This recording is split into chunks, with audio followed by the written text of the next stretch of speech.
자, 다음 판례입니다. 자, 일반 음식점 영업자인 피고인이 바텐더 형태의 영업장에서 주로 술과 안주를 판매하였다는 거죠. 그래서 식품위생법상 준수사항을 위반했다고 해서 기소된 사건인데, 이 일반 음식점 같은 경우는 음식류를 주로 판매하는 거죠.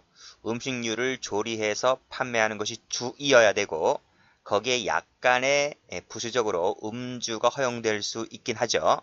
근데 주된 것은 음식류 조리가 주된 것입니다.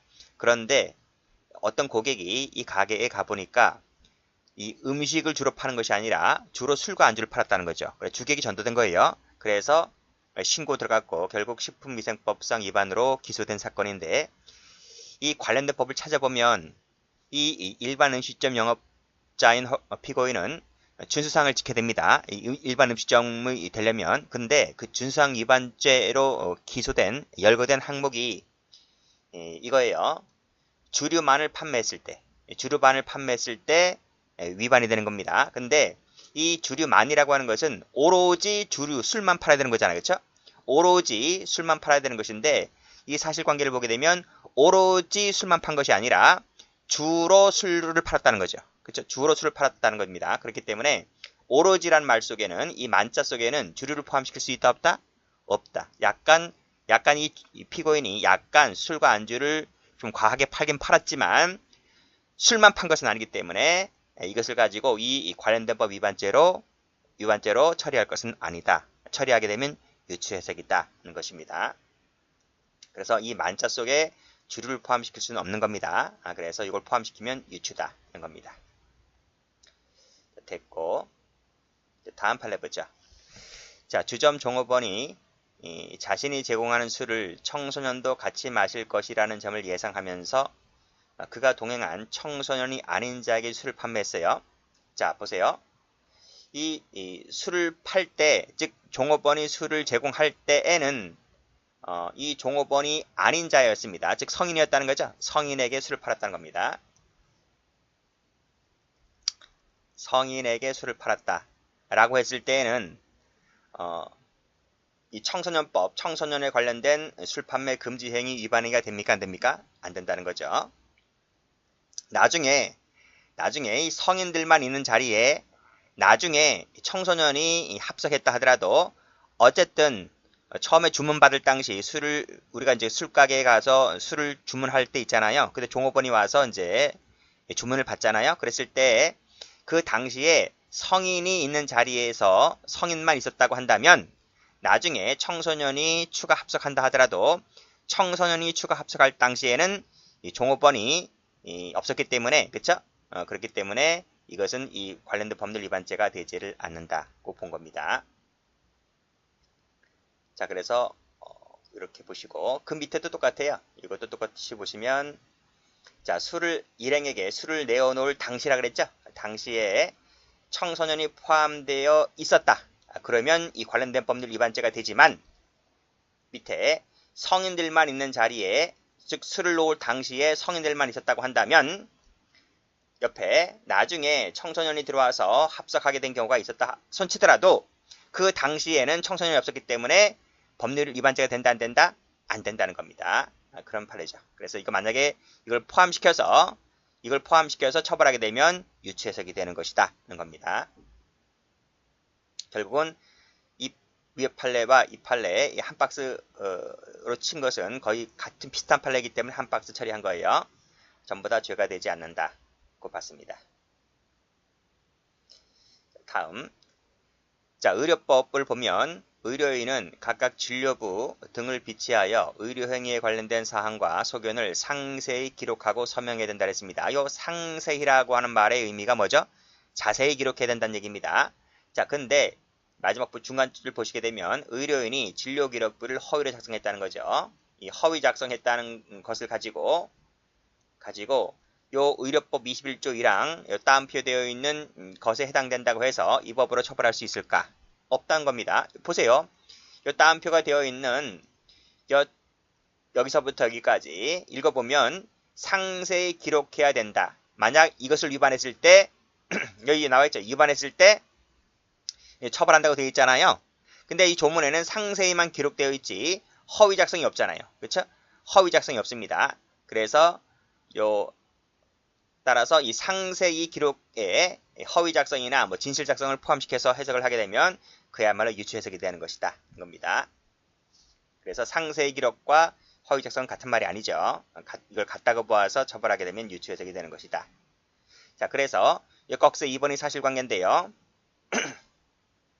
자, 환자에 대하여 물리치료 횟수, 약품 주사 투여 횟수를 실제 횟수보다 과다히 기재했다는 거죠. 과다히 기재했다, 허위 기재했다 라고 했을 때 이것을 의료법 위반죄 21조 1항으로 처벌할 수 있을까? 과다 기재나 허위 기재는 여기 조문에 없죠. 조문에 있는 것은 상세 기록밖에 없는 겁니다. 상세 기록해야 되는데 상세 기록하지 않았을 때 처벌하는 것인데 이것을 과다 기재하거나 허위 작성했을 때 처벌하게 된다는 것으로 해석할 수는 없는 거죠. 그렇게 되면 유추 해석이다는 판례입니다. 다음, 자, 모페드형이 아닌 50cc 미만의 경량 오토바이가 대기환경보존법상의 자동차에 해당되는지 여부 소급. 그란 말은 아니다는 거죠. 자, 보세요. 이 경량 오토바이라고 하는 것은 오토바이는 뭐예요? 오토바이는 모터죠. 모터가 달린 겁니다. 모터가 있는 거죠. 자, 근데 여기 관련된 법 조항을 보게 되면 여기입니다. 대기환경보존법 55조 3호 쭉 나와 있는데 여기 따옴표 되어 있죠. 엔진 배기량이 50cc 미만인 이륜 자동차는 모페드형에 한한다 이렇게 되어 있습니다. 이 모페드형이라고 하는 것은 자 보세요. 자, 이게 모페드잖아요. 그쵸? 자, 모페드는 결합원데 모터와 페달이 결합된 합성어입니다. 합성어. 자, 우리 자전거가 있잖아요. 자전거. 자전거는 모터가 없고 페달만 있죠? 페달만 있고 오토바이는 모터만 있잖아요. 그렇죠? 여기 합쳐진 것이 뭐다? 합쳐진 것이 모페드야, 모페드. 그래서 모페드는 모터도 있고 페달도 있는 거야. 자, 다리가 아프다고 할 때는 모터를 작동시켜서 이동하면 되는 것이고 내가 운동하고 싶다 그러면 모터를 끄고 페달을 움직여서 이동하면 되는 겁니다. 그게 모페드형입니다. 법조항에는 이 모페드형만 규정되어 있습니다. 여기는 오토바이가 없어요. 자전거도 규정되어 있지 않고 오로지 모페드형만 규정되어 있는 거예요. 그러니까 이것이 규정되어 있지 않단 말이에요.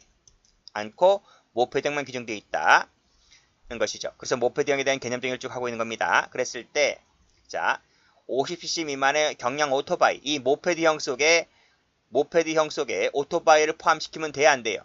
안 돼요. 여기는 법 규정에는 모페드형밖에 없잖아요. 그렇죠? 모페드형밖에 없고 자전거와 오토바이는 규정되어 있지 않기 때문에 이 모페드형이 비록 합성어이긴 하지만 자전거와 오토바이를 포함시켜서 모페드에 속한다 그러면 그야말로 유추해석이 되는 것이다는 판례입니다. 됐나요? 됐습니다. 가만히 읽어보게 되면 보세요. 대기환경보존법이라고 하는 건 뭐예요?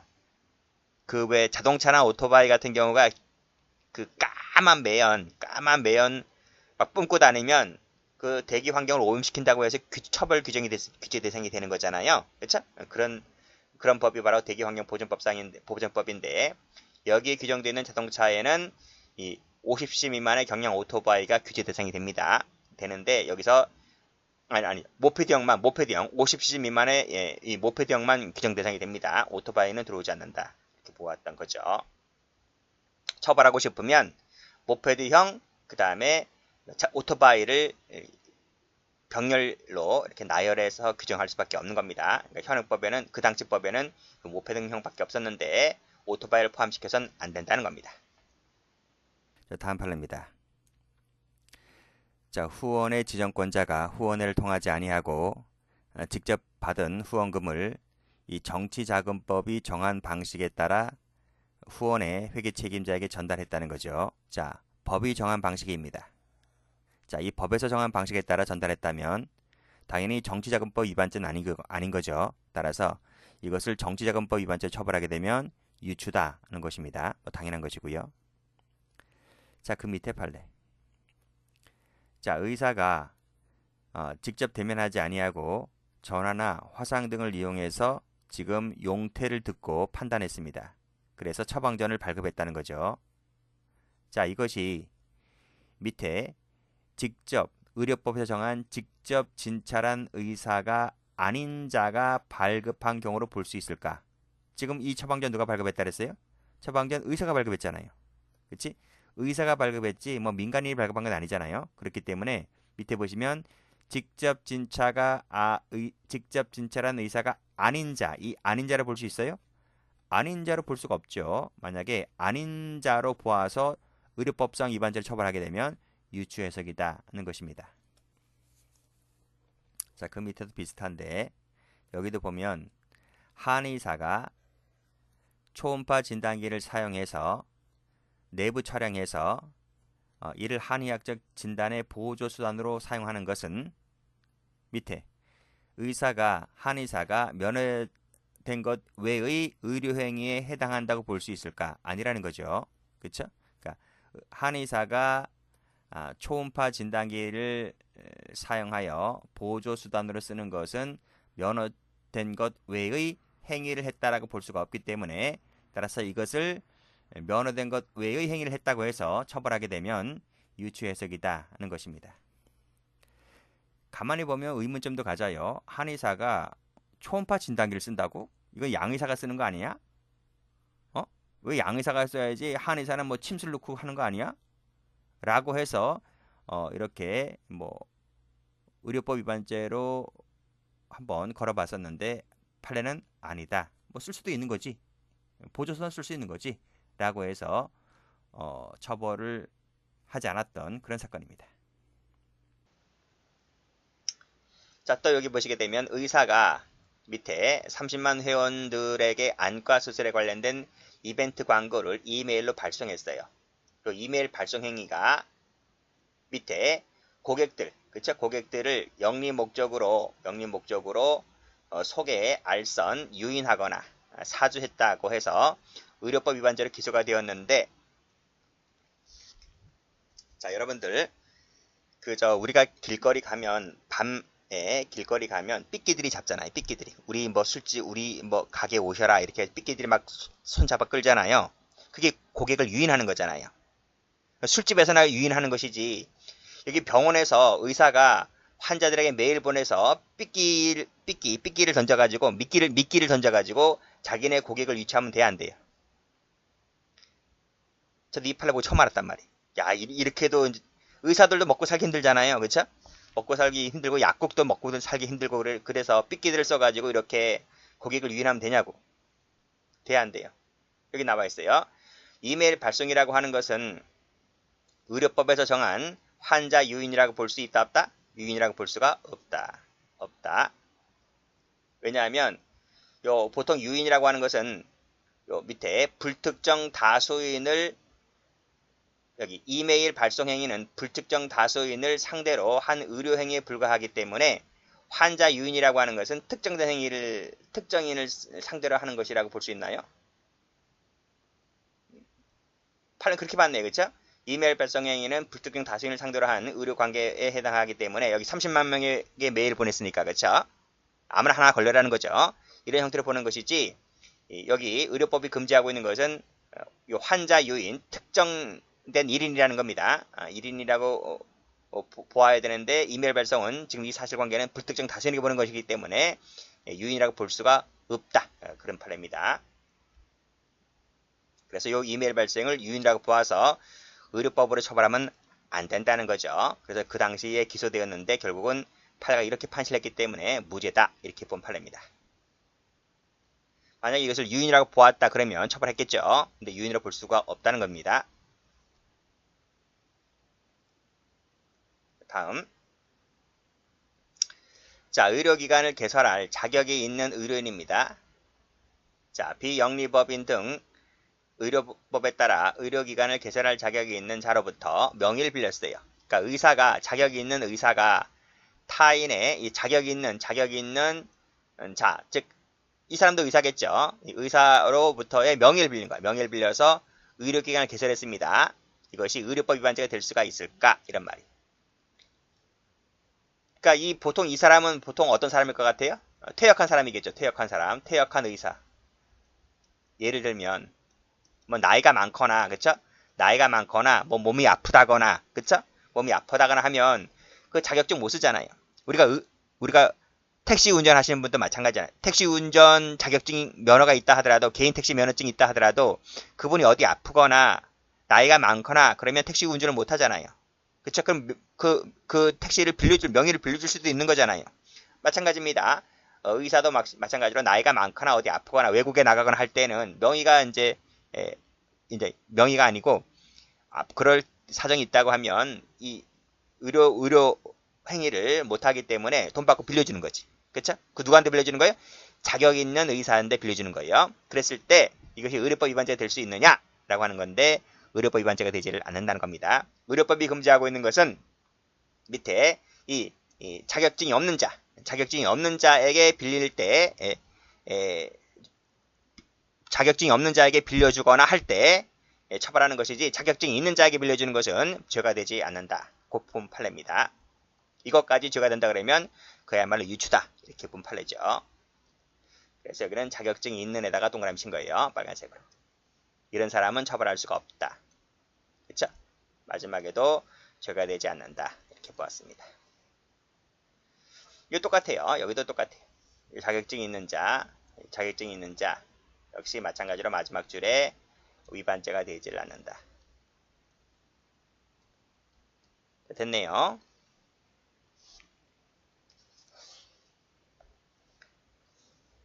자, 다음 볼까요? 자, 이것도 한 10년 전에 경찰시험에 나온 판례인데, 액화석유가스 안전관리 및 사업법에 져서 정한 액화석유가스 충전 사업자는 이 가스 충전 사업 허가를 받은 자를 말합니다. 허가를 받은 자, 이 본인 명의를 말하는 거죠. 본인 명의로 사업증 허가 받은 자를 이 액화석유 충전 가스 사업자라고 보는 거야. 본인 명의. 그러니까 우리가 이것을 왜 이렇게 보냐면, 이 꺽쇠 2번을 보면 될 것 같아요. 우리 부부 있지, 부부. 이 부부인데, 이 가스 충전 사업소를 허가받을 때 누구 명의로 허가받았냐 이거지. 누구 명의로. 여기서는 처 명의로 받았다는 거지. 처 명의로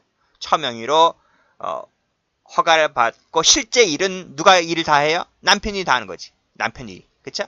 자, 그랬을 때 여기서 이 꺽쇠 1번의 세 번째 줄 타인 명의가 누구야? 처인 거지.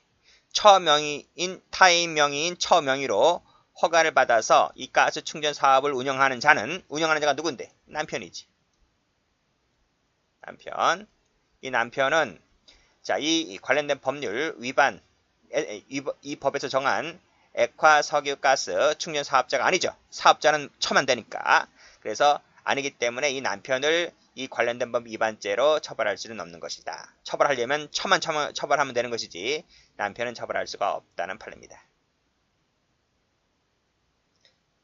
자, 그 밑에 거 조세범 처벌법 나와 있는데, 여기 보시게 되면 재화나 용역을 공급하지 않고 세금 계산서를 발급하면 처벌하도록 돼 있어요. 조세범 처벌법 위반죄로. 왜 이렇게, 그러니까 재화나 용역을 공급하지 않았는데 왜 세금 계산서를 발급을 해줄까? 나중에 세금 적게 내려고 이렇게 꼼수 부리는 겁니다. 이게 뭐와 비슷하냐면, 우리가 가게에서 물건을 샀잖아요. 그러면 이제 카드로 긁잖아요. 그러면 이제 물건을 건네받는 거잖아요. 카드로 대금을 결제하는 거잖아요. 근데 대금을 결제를 하긴 하는데 물건도 안 사면서 대금을 결제를 해요. 그리고 이제 그 돈을 현금으로 받는 거예요. 그게 카드깡이지, 카드깡. 카드깡을 여기서도 이렇게 하는 거야. 여기서도 물건을 공급하지도 않았는데도 불구하고 계산서를 일부러 끊어주는 거예요. 그러면서 그 끊어주는 만큼의 돈을 현금으로 받겠지. 이거 비일비재해요. 걸리면 큰일 나는 거예요. 자, 그랬을 때 이 조세범 처벌법에서 정한 재화 용역을 공급하지 아니한 자가 자신을 공급자로, 그러니까 자기 이름으로 끊어주는 거예요. 끊어줬을 때 처벌하는 것인데, 자기 이름으로 끊었을 때, 자기 이름이 아니라 타인 이름으로 끊는 것은, 이것은 이 법에서 취급하지 않는다 이겁니다. 이 법에서는 이렇게만 규정되어 있기 때문에 타인 명의는 포함되지 않는다. 만약에 이 판례 때문에 법이 개정되어서 뭐 자신 명의, 타인 명의까지 들어오면 처벌할 수는 있겠지만 어쨌든 그 당시 법에서는 자신만 이렇게 규정하고 있었기 때문에 자신이 아닌 타인 명의로 개사슬 끊는 것은 이 법으로, 이 당시 법으로는 처벌할 수가 없다는 판례입니다. 다음, 자, 국민건강보험법에 고의나 중과실로 범죄 행위로 기인하거나 고의로 보험사고를 발생시켰을 때는 보험금을 주지 않습니다. 그게 국민건강보험법에 나와 있는 거예요. 이때 이 고의 중과실이라고 하는 것은 역시 이 고의 중과실로 이 범죄 행위를 일으켰다 그랬지 않습니까? 그랬을 때는 요 자기 범죄 행위 또는 자기 범죄 행위가 주된 원인이 되어서 사고 났을 때를 말하는 것이다. 그러니까 자기 범죄 행위로 인해서 사고 났을 때를 에는 보험금을 주지 않는 것이지만 자기 범죄 행위가 아니라 타인 폭행으로 인해서 치료받으면서 밑에 보험금의 처리를 받은 것은 이것은 자기가 아닌 타인 행위이기 때문에 이거를 취급할 수는 없다는 판례입니다. 자, 판례 봅니다. 자, 아주 출제가 많이 되었던 판례죠. 지방세법 84조 1항인데, 자, 지방세에 관한 범칙 행위에 대해서는 조세범 처벌 법령을 준용한다 했어요. 여기서 이 조세범 처벌 법령에는 밑에 조세범 처벌법과 그 부속 하위 법령을 의미한다 했습니다. 이 조세범 처벌 법령 속에 마지막 줄에 특가법을 포함시킬 수 있습니까? 없죠. 완전히 이 조세범 처벌 법령과 특가법의 내용은 완전히 다른 것이고 보호법이라든지 입법 취지가 완전히 달라요. 다른 것이기 때문에 이 특가법을 법령 속에 포함시켜버리게 되면 유치해석 금지 원칙에 위반된다는 판례입니다. 다음, 자, 이것도 옛날에 경찰 시험에 나온 적이 있었죠. 자, 주택법을 보게 되면 연간 대통령령이 정하는 호수 이상의 주택 건설 사업을 시행하고자 하는 자는 건설부 장관에게 등록하고 사업을 해야 돼요. 만약에 등록하지 않고 사업을 하게 되면 주택법 위반죄로 처벌됩니다. 근데 이 대통령이 정하는 호수 이상이라 했잖아요. 그럼 그 대통령이 정하는 호수라는 것이 여기 나와 있네. 단독주택일 때는 20호 이상, 공동주택일 때는 20세대 이상을 지었을 때, 그 이상을 짓고자 하는 자는 건설부 장관에게 등록을 해야 돼. 그걸 안 하면 처벌되는 거야. 이 법 위반으로. 지금 봐봐요. 여기를 보시면 여기 지금 따옴표가 쉼표가 되어 있잖아요. 쉼표가 되어 있잖아요. 쉼표가 되어 있는데 앞에 단독은 20호, 공동은 20세대라 그랬습니다. 그쵸? 그러면 각각 단독을 짓고자 하는 자는 각 20호, 공동은 각 20세대 이를 지었을 때 그렇다는 겁니다. 만약에 단독을 짓는데 20이 안 됐다. 공동을 짓는데 20이 안 된다 그러면 건설부 장관에 등록하지 않아도 되는 거예요. 자, 근데 이 친구가 어떻냐면 이 친구가 단독은 안 됐어. 단독은 예를 들면 단독은 뭐 15호였고 공동도 예를 들면 15호였다는 거야. 그러면 20호, 20세대 요건을 못 갖췄잖아요. 근데 합치면 이게 30이니까 합치면 20이 넘어가는 거죠. 자, 그렇다 하더라도 지금 분명 여기서 단독은 20호, 공동은 20세대 이 쉼표가 되어 있기 때문에 따라서 각각의 기준에는 미달하지만 합치면 20이 넘는다고요. 라고 하는 것은 여기 포함이 안 된다는 겁니다. 안 된다. 그래서 여기 지금 쉼표만 되어 있기 때문에 각각이 20이 넘었을 때에 등록하는 것이지 각각이 넘진 않았고 합치면 넘었다라고 했을 때는 이 관련된 법 규정 위반으로 볼 수는 없다는 판례입니다. 자, 옛날에 한번 경찰에 나왔어요. 자, 여기까지 하겠습니다.